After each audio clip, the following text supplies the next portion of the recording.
Why America should move beyond political parties. I want to start with the idea from Boseo's good arguments. He talks about how we live in a time when truth was contested and easily obscured, and because of that, one cannot count on its inherent conquering power. That line stuck with me because it feels exactly like American politics today. Facts are everywhere, but don't seem to be settling on anything. My argument is that the two-party system in the U.S. makes this problem worse, and we would be better off with a more unified, less party-driven political system. This is a topic people reasonably disagree about. Political parties exist for a reason. Most Americans grow up seeing Democrats and Republicans as a normal part of democracy. So the disagreement here isn't about whether disagreement is bad. It's about whether our current system actually helps us make good decisions. The tension is between organization and division. Parties help organize politics, but they also divide us. Before making my case, I want to fairly explain the strongest argument for political parties. Supporters of a party system say parties make democracy work. They help voters understand where candidates stand. They get people involved. They hold leaders accountable. Without parties, elections could feel confusing and chaotic. People also argue that parties create competition, which prevents too much power from ending up at one place. From this view, the real problem isn't the party system, it's the polarization, social media, or bad leadership. That argument makes sense, and it deserves a real response, not an eye roll or a joke. Boseo says, you owe your opponents a proper response to their arguments, and with it, a chance to improve. You owe it to the audience to present the other side of the story. So here's my response. The problem isn't political parties exist. The problem is what the two-party system rewards.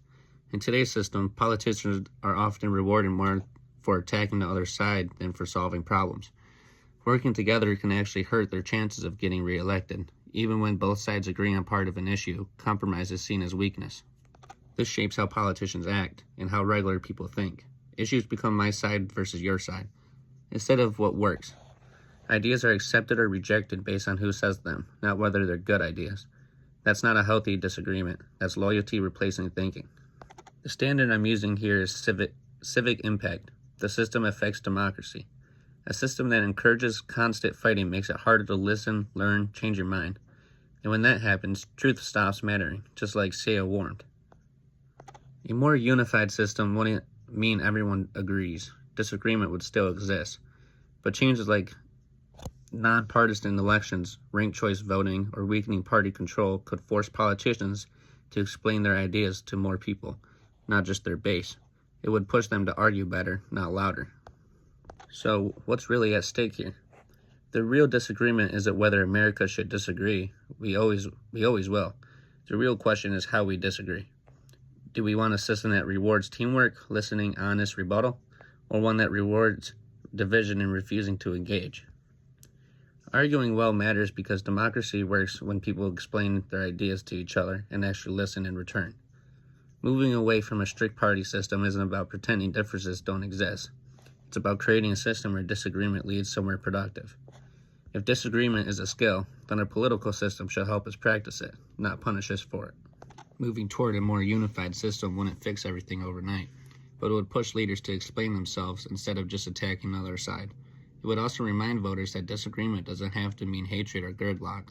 When politicians are forced to speak to a wider group of people, they have to argue more carefully and listen more closely. And in a time when politics feels more divided than ever, putting a system that encourages better arguments might be one of the most practical steps toward a healthier democracy. And at the end of the day, this isn't about getting rid of disagreement, it's about improving it. A system that values cooperation over constant conflict gives good ideas and a better chance to be heard. It also gives voters more confidence that leaders are working for the country as a whole, not just for their party. If we care about democracy lasting, we should care about how we argue inside of it. And that's why rethinking the party system is worth taking seriously. And ultimately, the way our system is set up teaches us how to behave. Right now, it teaches people to pick sides and stop listening. A more unified approach could teach citizens and leaders to argue with honesty instead of hostility. The kind of political culture won't just change laws. It could change how Americans see each other, and that's a change worth arguing for. If we want better politics, we need better habits. Structure shapes behavior, and right now our structure rewards division. Changing that structure gives us a chance to rebuild trust. It won't be easy, and it won't be fast, but it's a step towards democracy that actually works together.